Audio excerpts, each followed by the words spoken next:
Browns vs. Lions. Shedeur Sanders once again headlines inactives in Week 3.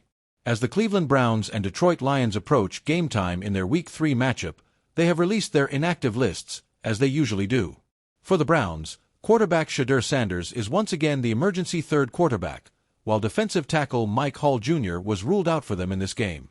The big news, however, is that right tackle Jack Conklin will once again miss this game after missing the last 2 weeks of the season with an elbow ailment. So, who joins Sanders and Hall Jr. on the inactives list for the Browns? Here are the inactives list for both the Browns and the Lions ahead of this Week 3 showdown in the Motor City. The Cleveland Browns walked into Week 3 with anticipation and anxiety swirling in the September air. Their matchup against the Detroit Lions, a rising NFC powerhouse with swagger, bite, and an aggressive brand of football, was already circled as a measuring stick game. But when the Browns' official inactives list dropped late Sunday morning, the biggest headline was not who was taking the field. It was who wasn't. Shedeur Sanders, the rookie quarterback drafted amid hype, headlines, and hope, was once again listed among the Browns' inactives. For the third straight week, fans scrolling through Twitter, or X, as it's now known, stopped dead in their tracks.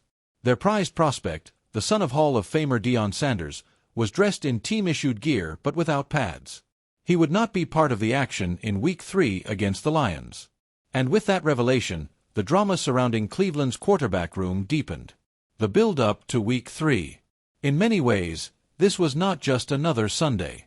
The Lions, led by Dan Campbell's fiery vision, had evolved from a scrappy underdog to a legitimate NFC contender. They brought with them an explosive offense, headlined by Jared Goff, Amon-Ra St. Brown, and rookie running back Jahmyr Gibbs, and a defense anchored by Aiden Hutchinson that seemed to improve by the snap. The Browns, on the other hand, came into the game with questions everywhere. Could their offensive line withstand the Lions' relentless pass rush? Could the defense, led by Myles Garrett, force Goff into mistakes? Could the running game find footing after losing Nick Chubb to yet another devastating injury? And then there was the quarterback conversation. Always the quarterback conversation in Cleveland. Sanders had been drafted not just to be a backup or developmental piece. He was brought in as a symbol, a player tied to the growing legend of Coach Prime, but more importantly, a potential long-term solution at the game's most important position. His college resume was sparkling, his swagger undeniable, and his marketability unmatched among rookies. But through 3 weeks of the NFL season, he had not dressed. Why Shedeur Sanders was inactive again? For insiders around the league, the decision wasn't entirely shocking. The Browns had opted to keep Sanders as their developmental QB3, prioritizing veteran Joe Flacco as the backup behind the starter. The organization insisted this was part of a patient plan.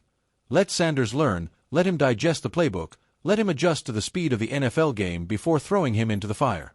Head coach Kevin Stefanski had repeated the mantra all week. Shedeur's doing everything we've asked. He's preparing. He's learning. This is about putting him in the best position to succeed long-term. Still, the optics are difficult to ignore. Browns fans have lived through decades of quarterback chaos, from Tim Couch to Brandon Weeden, from Johnny Manziel to Baker Mayfield. When the franchise invests in a quarterback, the city expects him to play, to become the face of the future.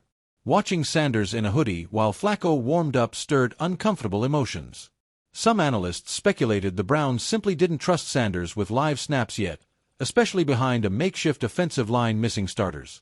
Throwing a rookie into that situation could be career-altering. Others suggested internal debates were brewing. Was Sanders being shielded, or was he simply not ready?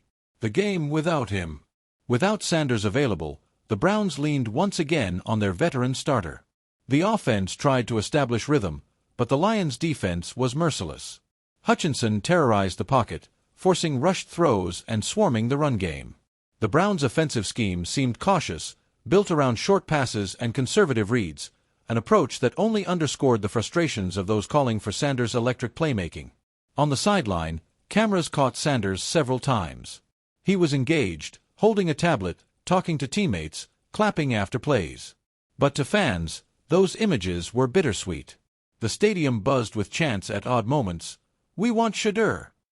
They knew it wouldn't happen, not today, not with his name on the inactive list.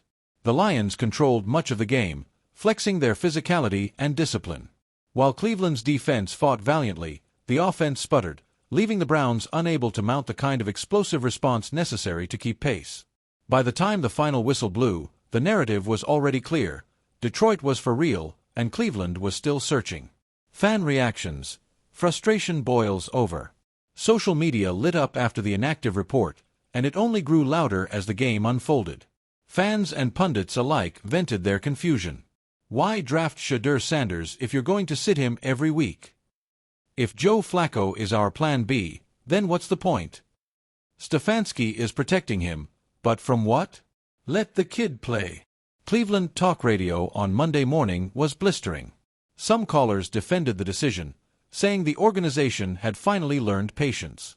Others argued that patience is a luxury the Browns don't have, not in the rugged AFC North, not when fanbases like Pittsburgh and Baltimore routinely develop quarterbacks into stars.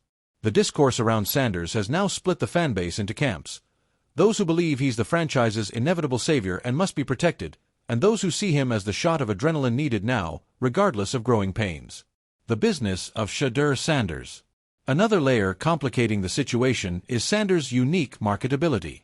Unlike most rookies, Sanders entered the NFL already a brand. With his father Dion promoting him as the next face of the league, and with lucrative nil deals behind him from his college days, Sanders is not just a player, he's a movement.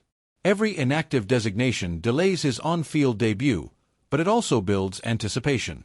In some ways, the Browns are playing with a double-edged sword. The longer Sanders sits, the more fans demand to see him, and the more pressure mounts. But if they play him too soon and he struggles, the hype balloon could deflate in an instant. For the NFL, Sanders represents something larger, a generational bridge between the college nil era and the professional game. His story is watched by fans beyond Cleveland, and each week he headlines inactives, it becomes a national talking point, not just a local one. Comparing to other rookie QBs. Cleveland's handling of Sanders invites comparison to other rookie quarterbacks around the league. In New England, a rookie was thrown into the fire immediately, with mixed results.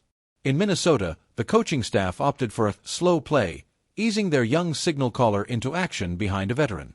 In Washington, fans clamored for their rookie QB after a shaky start by the veteran starter.